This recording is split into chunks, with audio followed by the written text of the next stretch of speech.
let's move on to something else with Jon Jones here, because we're talking about Jon Jones versus Tom Aspinall. It's what we want to see.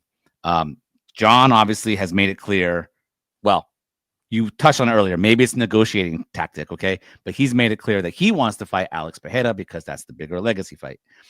Dana White has obviously made it pretty clear that he wants to see Jon Jones versus Tom Aspinall, and he's even said it could be the biggest fight that they possibly do. So let me tell you something here, Farah. The honeymoon is over, and things are about to get ugly between Jon Jones and Dana White. Overreaction, because I feel like, I'll tell you why.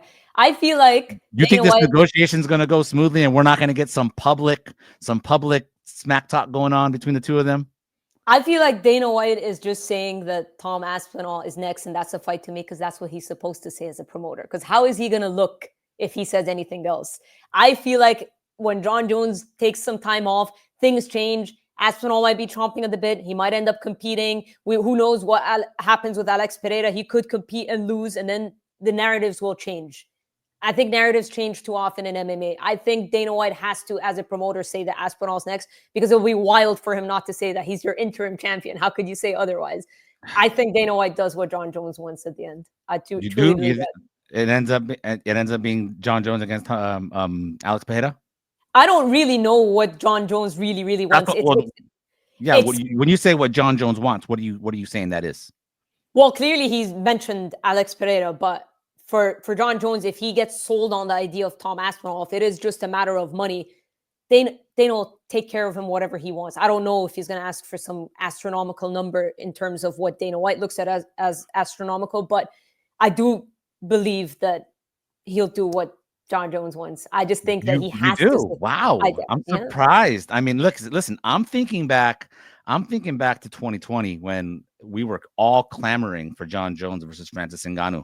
Okay, but have you not seen the way Dana's talked about Jon Jones lately? When have you But that's the thing. I know the way he's been glazing him lately. I get it, and all that stuff is about fight stuff. It's about him being the greatest of all time. It's about him being the pound for pound number one. But Dana White has always had that stance with Jon Jones. He's always maintained that Jon Jones is the GOAT. The problem that they've always had, the two of them in their relationship, is that he hasn't always been willing to compensate Jon Jones the way Jon wants to be compensated.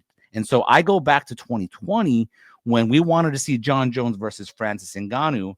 And if you remember, at that time, the thing that Dana White couldn't believe was that Jon Jones apparently had asked for quote unquote Deontay Wilder money. Do you remember that? Do you remember that being a big thing? And the Deontay Wilder money reference at that time was $30 million that he reportedly had made in a fight with Tyson Fury earlier that year.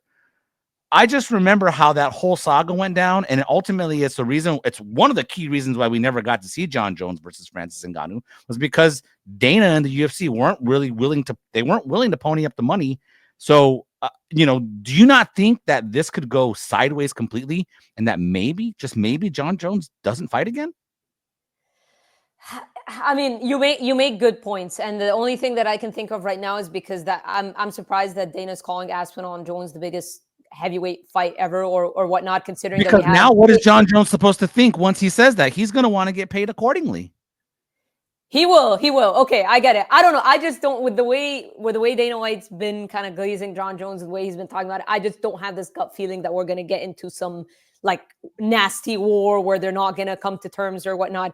I just feel like, although he does mention that, maybe him and Jon aren't like best of friends. Like, it's not the way he talks about Ronda Rousey, right? He always talked about Ronda Rousey business-wise being like the best person to work with ever and all that stuff. He even still speaks about Conor McGregor in that way. Yeah. So I agree, but I don't know. I just don't see a world. I think right now I don't see a world where we're going to get some sort of war between the two of them and whatnot. I feel like Jones does what he wants, whether it's walk away, fight Alex Pereira, because I don't even know, like, pay-per-view numbers wise and stuff like that, if Aspinall Jones would be bigger than Pereira and Jones. I don't see that as an obvious statement. So if you're talking about money and buys, if that's the selling point, then I don't know if that's necessarily true. And I'm sure I'm going to get hammered by that in the comment section, but I'm talking about like business wise. I don't know if it's so obvious that Aspinall and Jones is bigger than Jones and Pereira, if we're talking business. Yeah, no, I would agree with that. I don't know. I really don't know which one's bigger business wise. I mean, there's an argument to be made that it's the Alex Pereira fight because of where he stands right now. You know, his standing. His popularity is at an all-time high. But damn it, if Tom Aspinall's popularity isn't at an all-time high, the chance for him at the press conference, that was pretty freaking amazing. And I thought to myself, well, maybe that is the moment that Jon Jones is going to be convinced to fight Tom Aspinall. But I do think history is going to repeat itself between Jon Jones and Dana White as this negotiation. We'll see where it takes us. So, but you think it's an overreaction, but we'll see how it plays out. All right. So, Well, okay. very Dana White like answer from you. We'll see how it goes. We'll see how this thing plays out. MMA Junkie AI.